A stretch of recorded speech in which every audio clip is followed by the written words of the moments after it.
അയ്യപ്പ സംഗമം നടത്തുന്നതിനായി ദേവസ്വം ബോർഡിന്റെയും സർക്കാരിന്റെയും പണം ചിലവഴിക്കില്ലെന്നും സ്പോൺസർഷിപ്പിലൂടെ കണ്ടെത്തുമെന്നുമായിരുന്നു ദേവസ്വം മന്ത്രി അടക്കം നേരത്തെ പ്രഖ്യാപിച്ചിരുന്നത്.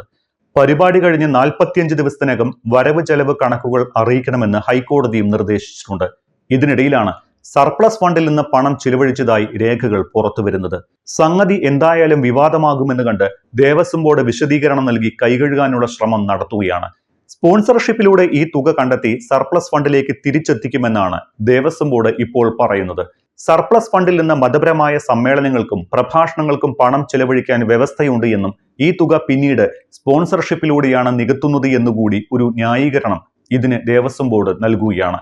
ഭക്തർ കാണിക്കയിടുന്നതടക്കമുള്ള പണമാണ് ദേവസ്വം ബോർഡിന്റെ സർപ്ലസ് ഫണ്ട് എന്ന് പറയുന്നത്. ഇവ ഒരു തരത്തിലും ഇത്തരം ആവശ്യങ്ങൾക്ക് വിനിയോഗിക്കാൻ പാടില്ല എന്നും ഹൈക്കോടതിയുടെ അനുമതിയോടെ മാത്രമേ ദേവസ്വം കമ്മീഷണറുടെ സർപ്ലസ് ഫണ്ട് അനുവദിക്കാൻ കഴിയുകയുള്ളൂവെന്നും ചട്ടമുണ്ട്.